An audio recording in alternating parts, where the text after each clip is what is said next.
Hello everyone. आज हम बात करें इस वीडियो में कि क्या सही तरीका है मेंस क्लियर करने का। कोई भी मेंस हो, अगर हम आज बात करें आईबीपीएस क्लर्क मेंस 2023 के बारे में, जिनका भी प्रीलिम्स क्लियर है, वो लोग मेंस के लिए प्रिपेयर कर सकते हैं। तो क्या सही तरीका है जिससे आप मेंस क्लियर कर सकते हैं।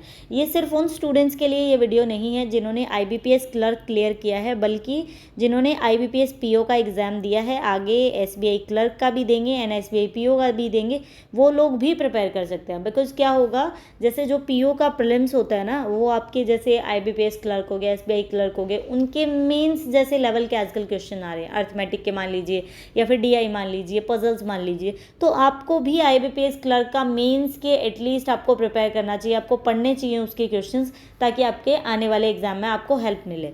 तो अब आईबीपीएस क्लर्क का मेंस कैसे क्लियर कर सकते हैं, मतलब क्या ट्रिक्स हैं, किन चीज़ों का यूज़ करके आप आईबीपीएस क्लर्क का मेंस क्लियर कर सकते हैं।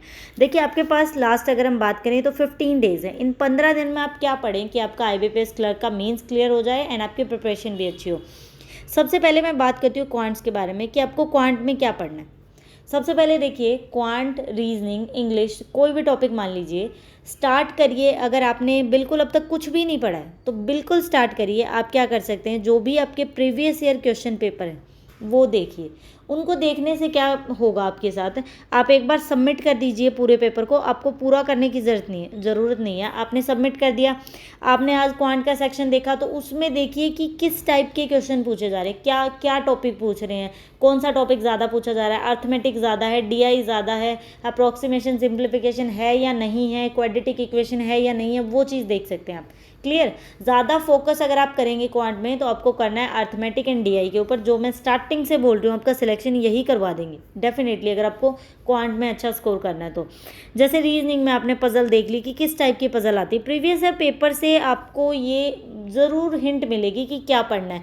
इंग्लिश में किस तरह की चीज़ें आती है, एक पैराग्राफ आता है, एक आपके पास पैसेज आता है, या फिर 2 आरसी आते हैं, क्या आ रहे हैं रीडिंग कॉम्प्रिहेंशन में, आप लोग वो देख सकते हैं। जीए कितने टाइप की आ सकती है, देखिए जीए से रिलेटेड मैंने वीडियो बनाई थी, उसमें सारे मतलब जितने भी आपके एग्जाम है, RRB PO, IBPS clerk, SBI PO की एग्जामिनर अगर लास्ट 4 ईयर के एनालिसिस से देखें तो वो कहाँ के क्वेश्चंस पूछता है, तो आप वहाँ से देख सकते हैं कि आईबीपीएस क्लर्क के लिए आपको कितने महीने की चाहिए। डेफिनेटली आप देख सकते हैं कि आपको कितने महीने की करनी है ना, आप कहाँ से कर सकते हैं, मैं आपको वो भी चीज़ें बता दूंगी।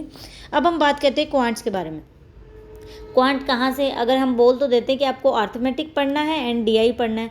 अब स्टूडेंट के दिमाग में ये आ जाए कि पढ़ें कहाँ से, डेफिनेटली आएगा, क्योंकि मैं भी यही सोच रही थी कि मैं इनको पढ़ूँ कहाँ से। तो आप लोग क्या कर सकते हैं क्वांट की, जब भी आप प्रिपरेशन करें, जब मैं कर रही थी प्रिपरेशन तो मैंने किस हिसाब से क्वांट प्रिपेयर किया था। सबसे पहले तो मोस्ट इंपॉर्टेंट चीज़, मॉक टेस्ट सबसे इंपॉर्टेंट। मैं हमेशा मॉक टेस्ट ही प्रेफर करती हूँ जितने हो सके। अगर आईबीपीएस क्लर्क के मेंस के लिए जा रहे हो ना, तो अब तक तो आईबीपीएस क्लर्क का प्री भी नहीं हुआ था, तब तक आपके कम से कम 20 मॉक टेस्ट मेंस के आपने दे दिए होने चाहिए थे। मतलब ज़रूरी आपने सबमिट कर दिए, या फिर आपने सबमिट करके सोल्व किया, या फिर आपने डायरेक्ट किया। मेंस में ये नहीं है कि आप टाइमर लगा के करो, कोई ज़रूरी नहीं है। मैं नहीं करती थी टाइमर के साथ। मेरी जब ये हो गया था ना कि मैंने चाहे सभी एग्जाम्स के मान लीजिए, मेंस के मॉक टेस्ट मेरा ये था कि मुझे पीओ के भी करने, क्लर्क के भी करने। जब तक मेरे 30-40 मॉक टेस्ट नहीं हुए थे, मैंने कोई मॉक टेस्ट सबमिट करके नहीं देखा था कि मेरे कितने नंबर आ रहे। एटलीस्ट 40 मॉक टेस्ट ऐसे थे मेंस के जो मैंने सबमिट किए, फिर उनको सोल्व किया, 2-3 बार उनको रिवाइज किया, देन फिर मेरा थोड़ा सा ये होने लग गया कि मैं मॉक टेस्ट अटैम्प्ट कर सकती हूँ। अदरवाइज़ मैं 2 घंटे लगाऊँ, 3 घंटे लगाऊँ और नंबर आ रहे हैं बिल्कुल ही 50-60, तो वो इंटरेस्ट भी नहीं आता, और वो 2 घंटे के बाद उसका एनालिसिस करने का भी मन नहीं करता। मॉक टेस्ट डायरेक्ट सबमिट करिए। अभी आपके पास इतना टाइम नहीं है, कम से कम कर सकते हो तो 15 या 20 मॉक टेस्ट तो ज़रूर ही कर लेना मेंस के। आपने अलग अलग से परचेज़ कर रखे होंगे साइट से, तो वहाँ पे आपको एटलीस्ट 10-15 मॉक टेस्ट तो हर एग्ज़ाम का मिल जाएगा। आईबीपीएस क्लर्क के अगर कम है तो आप एसबीआई क्लर्क का भी मेंस का कर सकते हैं, बिकॉज इनका सेम सा ही होता है लगभग। फर्स्ट चीज़ तो हो गई हमारी मॉक टेस्ट। दूसरी चीज़ है कि अर्थमेटिक कहाँ से करना है। देखिए, अगर बेसिक क्लियर नहीं है तो मैं आपको बोलूँगी कि ज़ीरो बुकलेट कर लीजिए।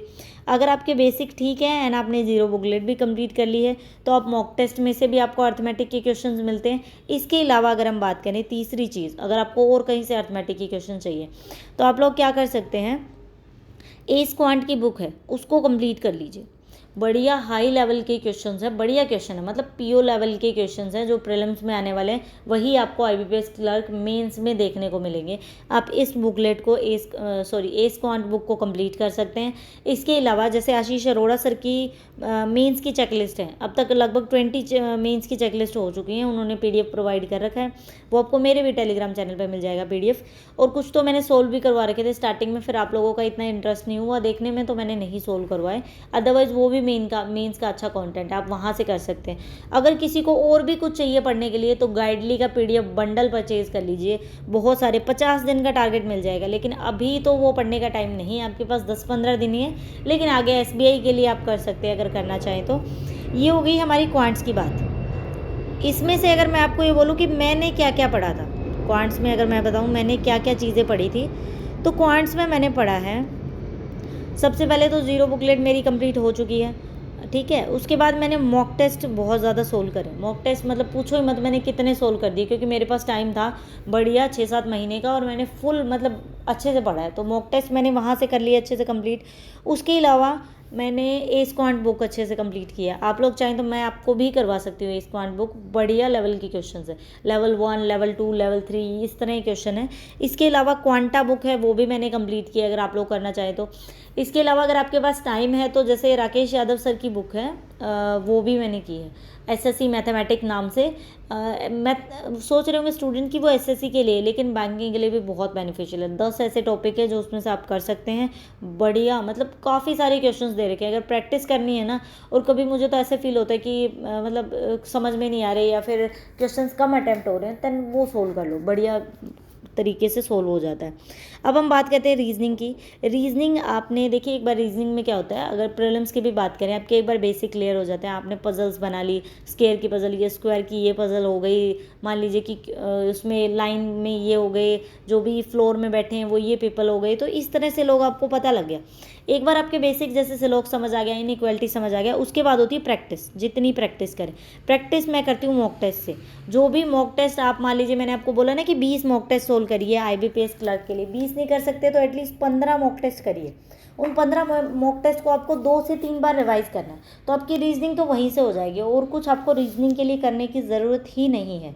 अगर हम इंग्लिश की बात करें तो इंग्लिश में जैसे मैंने स्टार्टिंग में मैं आपको बताया मेरी 0 मार्क्स आए थे, मैंने आपको बताया आईबीपीएस पीओ में, एंड मैंने 29 स्कोर किया आईबीपीएस पीओ में 2022 में।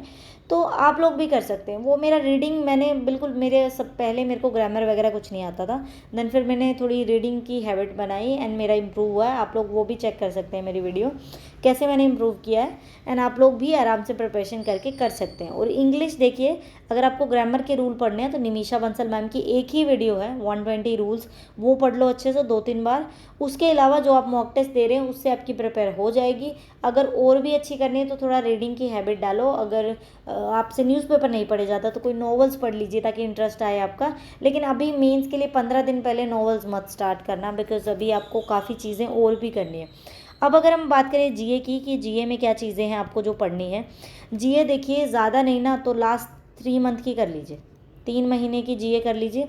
वो आप कहाँ से कर सकते हैं, स्टडी आईक्यू से कर सकते हैं या फिर अफेयर्स क्लाउड से। मैंने अफेयर्स क्लाउड भी पढ़ा है, स्टडी आईक्यू भी। अफेयर्स क्लाउड फ्री है, ये आपका पेड कोर्स है। फ्री वाले में आपको क्या है, अगर आप वीडियो नहीं देखना चाह रहे तो डेली के आप क्या कर सकते हैं, किसी भी एक सोर्स की वीडियो देख लीजिए, सबकी देखने की ज़रूरत नहीं है। एक की आपने वीडियो देखी, इसके क्या है आपको क्विजेज़ मिल जाएंगे, हर रोज़ के 10 से 15 आपको क्विज़ मिलेंगे।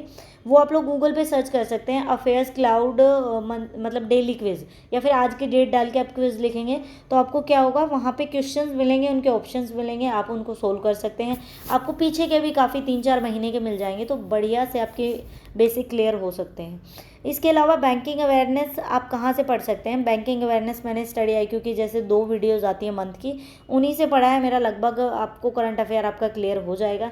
इसके अलावा अगर करना चाहो तो ओले बोर्ड पे भी 4 वीडियोज़ आती है, आप वो लोग भी कर सकते हैं, बट इतना डिटेल में जाने की ज़रूरत नहीं है। 3 महीने का कर लीजिए, ज़्यादा मत करिए जीए, लेकिन कम से कम 2-3 बार उसको रिवाइज़ करना। अदरवाइज़ आपको क्या लगेगा, जैसा मेरे साथ फर्स्ट टाइम बना था ना क्वेश्चन मैं देख रही हूँ, ऑप्शन मेरे सारे देखे देखे लग रहे हैं, लेकिन ये नहीं समझ में आ रहा है इसका कौन सा आंसर है। वो इस वजह से होता है जब आप एक ही बार पढ़ते हैं तो आपको ऑप्शन ऐसे लगेंगे सारे कि हाँ ये भी पढ़ा हुआ है, ये भी किसी स्पोर्ट्स में है, पर पता नहीं ये इसका आंसर है या नहीं, ये भी स्टेट हो सकती है। तो ये डाउट आता है जब हम रिवीजन नहीं करते। जितना हो सके 2-3 बार रिवाइज करिए। रिवीजन का बढ़िया तरीका होता है, अगर आपको जीए प्रिपेयर करनी है, रात को सोने से पहले आप जीए के अगर आपको 20 क्वेश्चन पढ़ने हैं या 40 क्वेश्चन पढ़ने हैं, शाम को पढ़ के सोइए। सुबह क्या कर सकते हैं आप, सुबह उठते सारी, मतलब जैसे ही आप लोग चाय वगैरह पीते हैं उसके साथ ही आप लोग क्या कर सकते हैं, वो 20-30 क्वेश्चन को अगर आप रिवाइज कर लेंगे ना, देन फिर रात को सोने से पहले एक बार आपने कर लिया, फिर अगले दिन आप रिवाइज करते हैं। मतलब इसी तरह से चीज़ें होती रहती हैं। आपको मेरा ये तरीका रहता था, रात को पढ़ा एंड सुबह उसको रिवाइज किया तो वो चीज़ मुझे याद हो जाती थी।